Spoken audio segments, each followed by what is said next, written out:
నమస్తే, welcome to ఎస్తేరాని kitchen. ఈరోజు మనము కార్న్తోని పకోడీ చేసుకుందామండి. స్వీట్ కార్న్ కొద్దిగా తీసుకున్నాను, 2 ఆనియన్స్, కొద్దిగా పచ్చిమిర్చి, అలాగే కొత్తిమీర,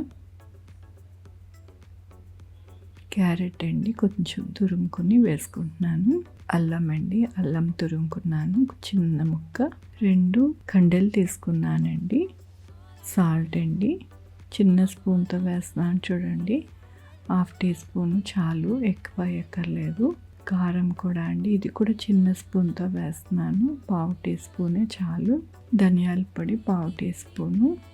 ఇగోండి ఈ స్పూన్తో వేస్తున్నాను నేను, ఇలాంటి స్పూన్తో వేసుకోండి. 3 స్పూన్లు శనగపిండి అండి, ఇది బియ్యం పిండి అండి, ఇది 3 స్పూన్లు వేసుకుంటున్నాను, సరిపోతుందండి. ఇప్పుడు చక్కగా వాటర్ ఏమీ వేయకూడదండి. ఈ ఉల్లిపాయ, కొత్తిమీర, కార్న్లో వచ్చిన వాటర్తోనే మన పిండి అంతా కూడా కలిసిపోతుంది, కాబట్టి మనం వాటర్ వేయకూడదు. ఒకవేళ మీకు లూజ్గా వచ్చింది అని అనుకుంటే కొంచెము శనగపిండి వేసుకోండి, లేదు గట్టిగా వచ్చింది అని అనుకుంటే కొంచెం బాగా మంచిగా ఇట్లాగా మసాజ్ చేసినట్టు చేస్తే మంచిగా మనకి రెడీ అవుతుంది. వాటర్ వేసుకుంటే క్రిస్పీగా ఉండదండి. క్రిస్పీగా ఉండాలి అంటే వాటర్ వేసుకోకూడదు. మనం క్రిస్పీ కార్న్ తింటాం కదా, అలా వస్తాయి కరకరలాడుతూ, చాలా బాగుంటుంది. ఈవినింగ్ స్నాక్స్ కింద ఎప్పుడైనా మనం చేసుకోవచ్చు, తినాలనిపించినప్పుడు అలా చేసుకోవచ్చు. చాలా ఈజీగా 1/2 గంటలో రెడీ అయిపోతాయండి. చూడండి చక్కగా ఇలా మెల్లిగా ప్రెస్ చేస్తూ ఉంటే వాటర్ వచ్చి సరిగ్గా సరిపోయింది చూడండి. అది వాటర్ వేస్తే కనుక కరకరలాడవు, అది గమనించండి. ఇగోండి చూడండి చక్కగా బైండ్ అవుతుంది కదా, మంచిగా అలా చేసుకుంటే చాలా ఈజీగా చేసేసుకోవచ్చండి. బియ్యం పిండి, శనగపిండి ఎక్కువ వేసుకున్నాం అనుకోండి కార్న్ ఫ్లేవర్ తెలియదు, కాబట్టి కార్న్ ఫ్లేవర్ తెలియాలి అంటే కొద్దిగా చాలు. ఇంకోండి చిన్న చిన్న పీసెస్ కదా ఇట్లా వేసుకోవాలి, వేసుకుంటే కనుక మంచిగా ఫ్రై అవుతాయి. ఇంకోండి చూసారు కదా, నేను ఎంతెంత వేస్తున్నానో అంతంత సైజు వేసుకోవాలి, వేసుకుంటే కనుక మీకు క్రిస్పీగా, టేస్టీగా, కరకరలాడుతూ భలే ఉంటాయి.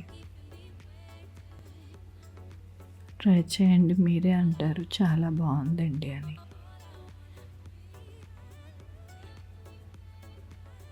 ఒక చోటే కాకుండా చక్కగా పరుచుకోవాలండి మెల్లిగా.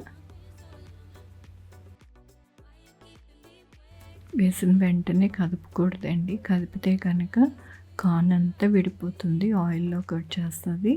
కొద్దిసేపు అయిన తర్వాతనే మనము దాన్ని కదుపుకోవాలి, లేదంటే కార్న్ మొత్తం విడిపోతుంది. ఇంకోండి ఇలా టర్న్ చేసుకోండి.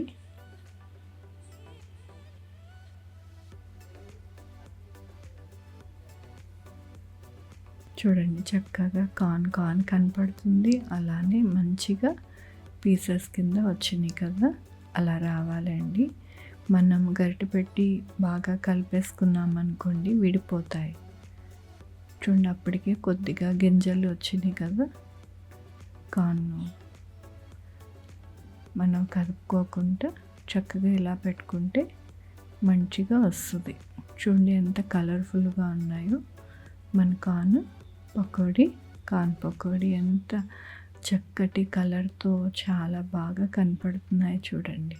మనకి తినాలి అని నోట్లో నీళ్ళు వస్తున్నాయి కదా, అంత బాగుంటాయండి. మళ్ళీ ఇంకో బ్యాచ్ అండి, మనం కలుపుకున్నవి 2 బ్యాచెస్ కింద వచ్చినాయండి.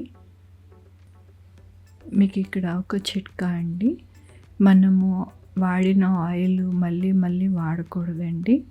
దానివలన డాక్టర్స్ అంటున్నారు కదా క్యాన్సర్స్ వస్తున్నాయి అని చెప్పి. క్యాన్సర్ వస్తే చాలా డబ్బులు మనము హాస్పిటల్ పెట్టాలి. అది క్యాన్సరు చాలా సఫరింగ్ అవుతుంది మనుషులకి. అలా కాకుండా ఉండాలి అంటే మనము చిన్న మూకిడి పట్టుకొని కొంచెం ఆయిల్ వేసుకొని వాడిన తర్వాత పడేసేయండి. ఆయిల్ మళ్ళీ మళ్ళీ వాడద్దు.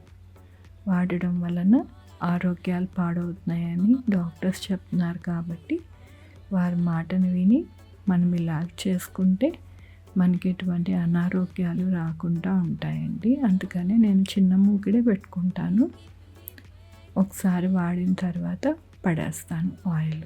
అలా వీలైనంత వరకు ట్రై చేయండి మీరు. ఇంకోండి రెండో బ్యాచ్ అంతా వేసుకున్నాను, అంతా పరుచుకుంటున్నాను.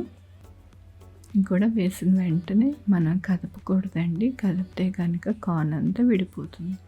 అలాగ కాస్త ఫ్రై అయిన తర్వాత ఇంకోండి ఒకవేళ గంటె పెట్టి సరిగ్గా అవ్వకపోతే ఇలా ఫోక్ పెట్టి ఒకసారి కొంచెం తిరిగి వేసుకుందామండి. అప్పుడు కూడా మంచిగా మన పకోడీ వస్తుంది. ఏమీ కార్న్ విడిపోకుండా ఉంటుంది. ఇంకోండి ఇలా టర్న్ చేసుకోండి. అలా కూడా చేసుకుంటే ఫోక్తో మంచిగా ఉంటుంది. బాగా ఫ్రై అవుతాయి.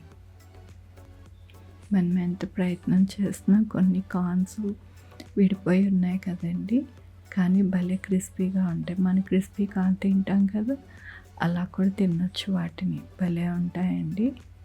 చూడండి ఎంత కలర్ఫుల్గా చక్కగా గోల్డెన్ కలర్లో వేగిపోయింది.